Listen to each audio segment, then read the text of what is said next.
So, welcome to Mind All Minds.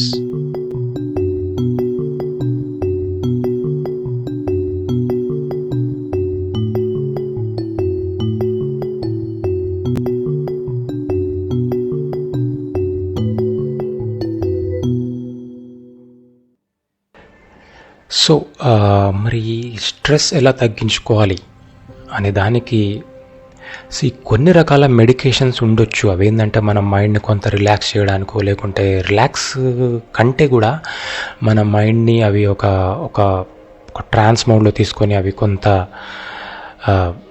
Inactive ట్రాంక్యులైజ్ చేయడం, ఇట్లాంటివి చేయడం వల్ల మనం కొంత ఉపశమనం పొందే అవకాశం ఉంటుంది. బట్ నిజానికి చెప్పాలంటే మనోవ్యాధికి మందు లేదు అని అంటూ ఉంటారు కదా పెద్దలు. అది నిజానికి నిజం. ఎందుకంటే మనోవ్యాధి అనేది కేవలం మనలో మనం ఏర్పరచుకున్న ఒక సిచ్యువేషన్ అన్నమాట. సో దాని నుండి బయటపడాలంటే కూడా మన దగ్గరే ఉంటుంది దాని మార్గం. అంతేగాని దానికి ఎటువంటి మందులైతే నాకు తెలిసైతే లేదు అని నేను అనుకుంటున్నా. ఇకపోతే ఈ స్మోకింగ్, ఆల్కహాల్, లేకుంటే ఇంకేదైనా టీ, ఇవన్నీ కూడా ఒక తాత్కాలికంగా ఉపశమనం ఇవ్వడానికి మాత్రమే పనిచేస్తాయి. బట్ ఆ స్ట్రెస్ వచ్చినప్పుడు మనం స్మోక్ చేసామనుకోండి, ఆ టెంపరీగా ఏదో తగ్గినట్టు మనకు అనిపిస్తుంది. కానీ ఆ స్మోకింగ్ వల్ల వచ్చే బ్యాడ్ ఎఫెక్ట్స్ అది అట్లనే ఉంటుంది. ఈ స్ట్రెస్ అనేది మళ్ళీ రిపీట్ అవుతుంటుంది. Same with alcohol. తాగినప్పుడు కొంత పోయింది అనిపిస్తుంది, లేకపోతే ఎక్కువ కావచ్చు, మళ్ళీ రేపటి రోజు మళ్ళీ రిపీట్ అవుతుంది. ఈ లోపు ఫిజికల్గా మనకు కావాల్సిన డ్యామేజ్ ఈ ఆల్కహాల్ తోటి ఏదైతే ఉందో అది జరుగుతూనే ఉంటుంది.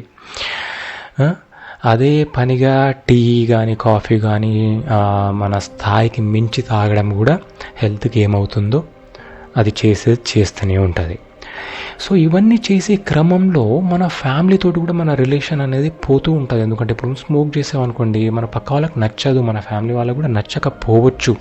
సరే వాళ్ళకి అది చెప్పి ఏదో నా ఇష్టము అది అని చెప్పి మనం కంటిన్యూ చేయొచ్చు. బట్ అల్టిమేట్గా ఎవరికి లాస్ అవుతుంది? మనలో ఉన్న మన ఫిజిక్కి అండ్ మన రిలేషన్కి అది ఎఫెక్ట్. ఆల్కహాల్ అయినా అంతే. సరే, మరి మార్గం ఏమిటి అంటే, మార్గం మెయిన్గా చెప్పాలంటే కొంత ఓపిక. సరే, కొంతమంది దాన్ని మర్చిపోవడానికి కొద్దిసేపు ఓపిక బట్టి చూసి ఆ మైండ్ ఏంటంటే మనకు థాట్ వచ్చినప్పుడు మాత్రమే హై ఉంటుంది, ఆ తర్వాత ఖచ్చితంగా నార్మల్ అయిపోతుంది. అది డెఫినెట్గా జరగాల్సిన ప్రాసెస్. ఎందుకంటే మైండ్ అనేది ఫ్లక్చుయేట్ అవుతుంటుంది. ఇప్పుడు మనకు నేచర్లో ఎట్లయితే మార్నింగ్ ఈవినింగ్ అనేది ఒక ప్రాసెస్ రన్ అవుతుందో, థాట్స్ కూడా ఏంటంటే ప్రతి సెల్ కూడా ఒక ఫ్లక్చుయేటింగ్ మోడ్లో ఉంటుంది అనమాట.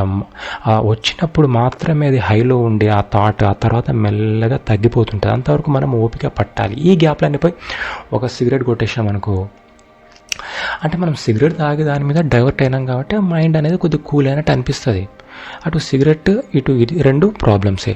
కాబట్టి ఓపిక్గా కొంచెం చూస్తే మనం ఒక బ్రీతింగ్ లాంటివి ఇంకేదన్నా, లేకుంటే ఆ సిచ్యువేషన్ నుండి బయటపడి ఇంకెక్కడైనా ప్రశాంతంగా కూర్చోవడం వల్ల అది మళ్ళీ నార్మల్ స్టేట్కి వచ్చినప్పుడు మళ్ళీ నార్మల్ అయిపోతుందని అనుకోవచ్చు.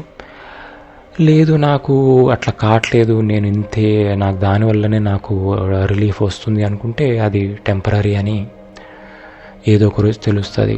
సో ఎనీవేస్, సో అదనమాట. బేసిక్గా ఏంటంటే స్ట్రెస్ పోగొట్టుకోవాలంటే you have to be patient enough. You have to be patience. నీలో ఓపిక ఉండాలి, అది నువ్వు ప్రదర్శించాలి, అంతే.